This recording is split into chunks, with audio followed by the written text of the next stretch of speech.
Hey, sports card fans, it's John Wade Boggs fan. Hope you're all doing well. One of the differences between vintage sports cards and modern sports cards, especially graded cards, is that for modern cards, you're talking about nines, 9.5s, 10s, maybe on occasion an 8 or an 8.5.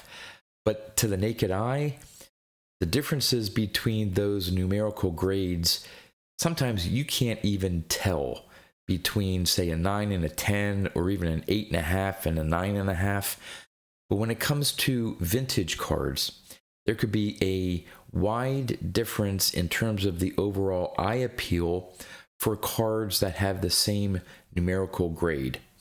I always say when discussing vintage baseball cards that, not all 5s look the same, or even 7s, even 3s and 4s.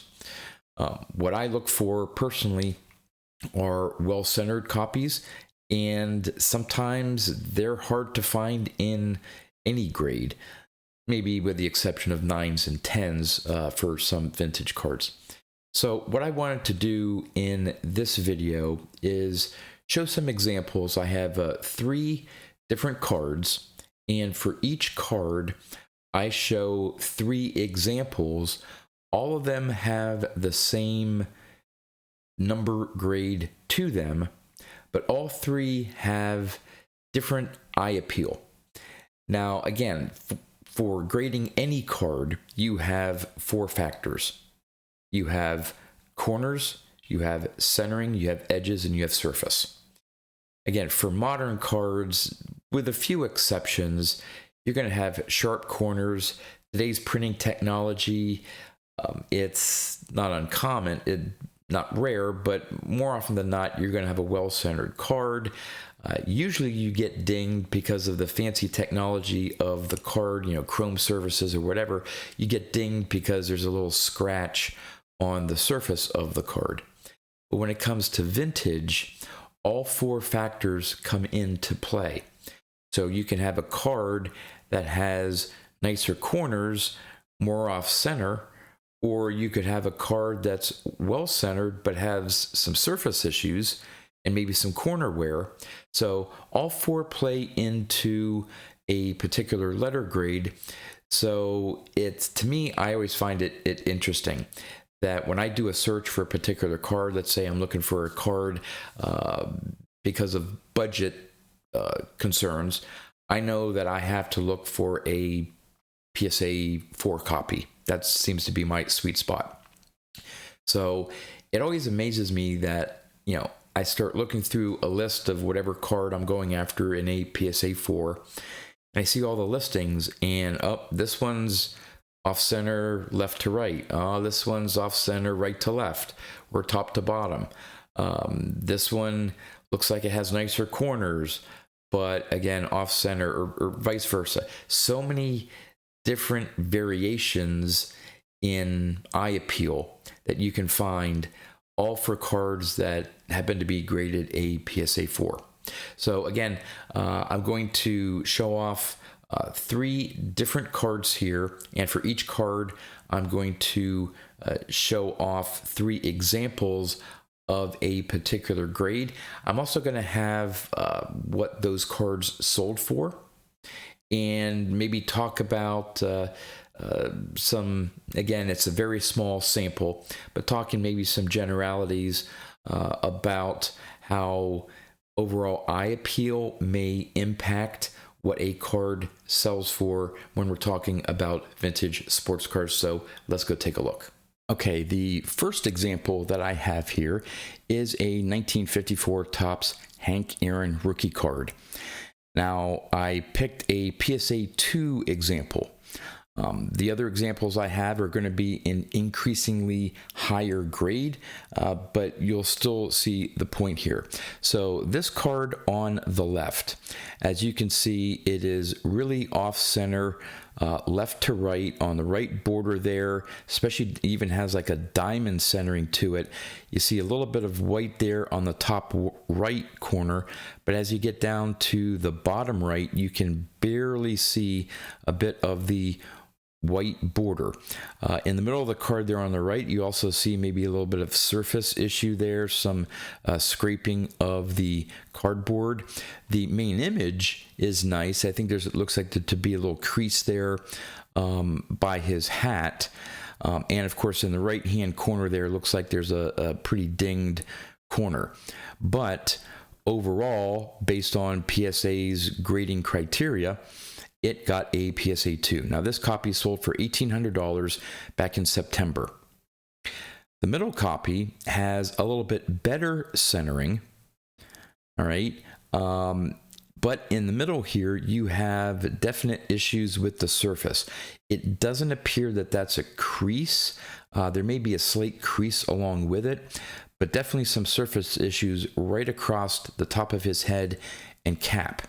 But because the corners overall are nicer than the copy on the far left, it still got a 2. Now this one sold for a little bit more, $1,980 back in August. And then the copy on the right, to me, if I had the money and was looking for a Hank Aaron rookie card in a PSA 2, between the 3 copies, this one looks the nicest to me. The centering is a lot better than those other 2 copies. The surface, while there looks to be maybe some issues there just next to his cap, overall it looks to be a fairly clean copy. Possibly the corners are a little bit worse than this middle copy here, but this one sold for $2,294 in October. So between the 3 cards, as you can see, there's 3 different eye appeals, at least to my eyes, but they all received a PSA 2. And again, this is a very, very small sample. It may not be the case for everyone. In fact, one of the cards here doesn't quite fall into this pattern, but this copy here that seems to be a lot more off-centered sold for less. The one that is a little bit better centered, but still has that surface wear there, sold for a little bit more. And then the quote-unquote cleanest copy on the right sold for the most. All right, the next card that we have is a 1957 Topps Ted Williams in a PSA 5. So looking at the copy on the left, as you can see, it is off-center, left to right. Top to bottom isn't too bad. Looks to be a pretty good surface here. Registration seems to be nice, good color. Corners seem to be okay. So in this example, it's most likely due to the centering that brought it down to a 5.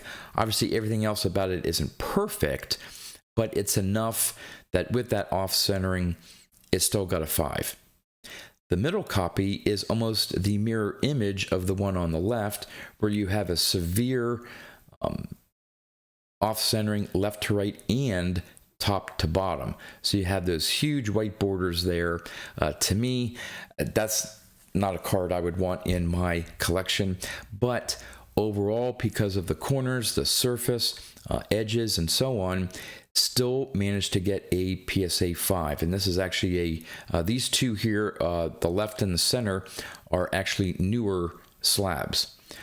So take that as you will with PSA's supposedly harder grading, whatever. The one on the left sold for $285 in November. The one in the middle sold for a little bit more, $310 in October.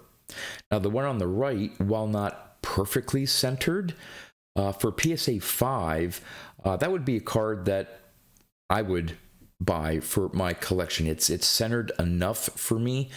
Again, budget-wise and so on, I'm not looking to buy a 57 Topps Ted Williams in a 6 or a 7. So this would be a very acceptable copy to me. Again, you have different quality of images here, so it's sort of hard to compare maybe the surface and brightness of the colors. That one seems a little bit duller, the one in the middle.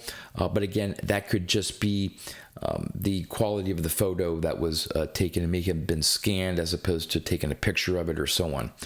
The one on the right sold for $365 back in October.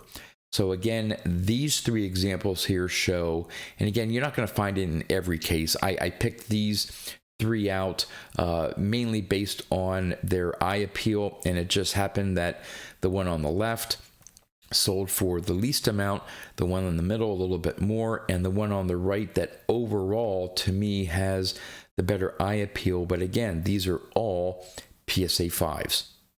And the last example I have is the 1966 Topps Mickey Mantle in a PSA 8. So again, you would think with vintage cards, oh yeah, you're going to get these big differences between eye appeals at the lower grades, where you have a lot of corner issues, but maybe centering is better, or vice versa. Surface issues come into play. But even in some of the higher grade copies in vintage, there are some subtle differences, but you can still get the same grade. So the one on the left here, if you notice, has the centering is off left to right and top to bottom. Corners really nice, surface really nice, edges look to be fairly sharp. So overall, it got a PSA 8. This copy sold for $2,310 back just not too long ago, a few days ago actually. Again, great overall looking copy, but in terms of centering, if I had that amount of money and I was looking for a PSA 8, I would probably, me personally, pass on this copy here just because of the centering. The one in the middle, again, looks like it has sharp corners, a great registration surface, but there's some diamond centering to it. As you can see on the left and the right, here the white border at the top starts off a little bit thicker and then it becomes thinner, and the reverse on the right. But overall still qualified for a PSA 8. Now, this one sold for $3,500 back in October. Now the final one on the right, to me, of these three copies, has the nicest centering overall. Now, you would think that, again, if you were being super picky, well, this one should be an 8 and the other one's maybe a 7.5 or whatever. But maybe on closer inspection, between those two copies, the one in the middle and the right, maybe there's just a slight difference in the corners. Maybe PSA, I don't know. I don't know how they deal with some of the diamond centering. I don't know. To me, that doesn't maybe necessarily qualify as PSA 8 centering, but everything else about the card overall would still make it an 8. The one on the right is the one I would personally buy. Now, this one sold for a little bit less than the middle copy, $3,402. So again, here's an example where it doesn't always follow where what I think is the nicer eye appeal card would sell for more than one that's a little off center. Now, what I should have done is, some of these examples here were buy it nows, some of them were auctions, so that could play a part in it as well. I think the middle one was a buy it now, and the ones on the left and the right were auctions, so that may play a part in it as well. But this one sold for $3,402 back in August. So there you go, 3 copies, 3 different cards, 3 different grades, 3 examples of those grades, and just goes to show the title of this video is The Many Faces of Vintage Baseball Cards.